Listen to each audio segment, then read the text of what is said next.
ইসলামী আন্দোলন এবং তাদের সাথে মানে ইসলামী আন্দোলন আওয়াজটা আরও বড়ভাবে তুললো, কিন্তু তাদেরকে ফুললি সাপোর্ট করলো বাংলাদেশ জামাত ইসলাম এবং পরে কিছু দূর এনসিপি এবং আরেকটা ছোট দল আছে এবি পার্টি, ওরাও সাপোর্ট করেছে কিছু দূর। যেই দলের মনে করেন 1-2% বেশি ভোট নাই এবং 1-2% ভোট দিয়ে সিট আপনি একটাও নাও পেতে পারেন, কিন্তু যদি পিআর পদ্ধতিতে আসেন তাহলে 2% ভোট আপনি পেয়ে যাবেন। পিআর নিয়ে আসলে এই শেষ পর্যন্ত রাজনৈতিক দলগুলো অবস্থানটা কোন দিকে যাবে? যেই ঐক্যমতে সবাই পৌঁছেছি সেটা হলো যে আপার হাউস হবে, আপার হাউসে পিআর হবে। পিআরের থ্রেশহোল্ড কত হবে এটা নিয়ে ঐক্যমত হয়নি, এটা নিয়ে মাল্টিপল নোটস অফ ডিসেন্ট আছে, বিএনপির পক্ষ থেকে আছে, আমার দলের পক্ষ থেকে আছে, আরও কয়েকটা দলের পক্ষ থেকে আছে। একই সাথে পিআর ভোটিংটা কিভাবে হবে, সিঙ্গেল ব্যালট হবে না মাল্টিপল ব্যালট হবে, এটা নিয়ে নোট অফ ডিসেন্ট আছে, আমার দলের পক্ষ থেকে আছে, অ্যাটলিস্ট আই থিঙ্ক এটা নিয়ে শুধু আমার দলের পক্ষ থেকে আছে। সো এগুলো বেশ কিছু ইস্যুস আছে, বাট বড় দাগে জিনিসটা ঘটনাটা ঘটবে এটা নিয়ে মোটামুটি সবাই একমত হয়ে গেছে।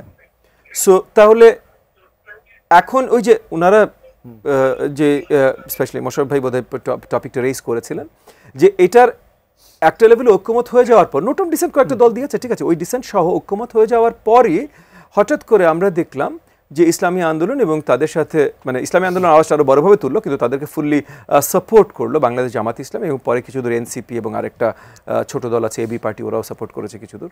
বাট এই যে সাপোর্টটা এসছে হঠাৎ করে এরা বলছে যে অন্য কোনোভাবে নির্বাচন হতে পারবে না, শুধুমাত্র পিআর পদ্ধতিতেই নির্বাচন হবে। তো শুধুমাত্র পিআর পদ্ধতিতে যদি এগেন আমার দল এনডিএম আমরা প্রথম থেকে পিআর পদ্ধতি চেয়েছি। আমরা আসলে চেয়েছি কি একটা মিক্স সিস্টেম, যে আমাদের যে এফপিটিপি সিস্টেমটা আছে এটার ভালো দিকটাও যেন পাই, আবার এটার যে ছোটোখাটো মন্দ দিক আছে সেটা আপনার ব্যালেন্স করবার জন্য একটা মিক্স সিস্টেম যেখানে পিআর পদ্ধতিও একটা অংশে থাকবে। সো এক হাউসে মানে এক কক্ষে এফপিটিপি, এক কক্ষে পিআর পদ্ধতি। হঠাৎ করে তারা নিয়ে আসলেন না শুধুমাত্র পিআর পদ্ধতি হবে, তাছাড়া হবে না। এটা তারা আনতেই পারেন। যেই দলের মনে করেন 1-2% বেশি ভোট নাই এবং 1-2% ভোট দিয়ে সিট আপনি একটাও নাও পেতে পারেন, কিন্তু যদি পিআর পদ্ধতিতে আসেন তাহলে 2% ভোট আপনি পেয়ে যাবেন। সো সেই দলের নিশ্চয়ই একটি ইনসেন্টিভ থাকবে পিআর চাইবার, এবং এটা চাওয়া কোনো দোষ না। ভাই আমার দল থেকে আমি চেয়েছি, কারণ অবভিয়াসলি আমি বিএনপি সাইজের দল না, আমার 30-40-50% ভোট নাই। সো যতটুকু আছে ততটুকু দিয়ে যদি আমি সিট অ্যাকচুয়ালি নিজে দখল করে নিতে পারি তো আমি চাইবো, এখানে কোনো দোষ নাই।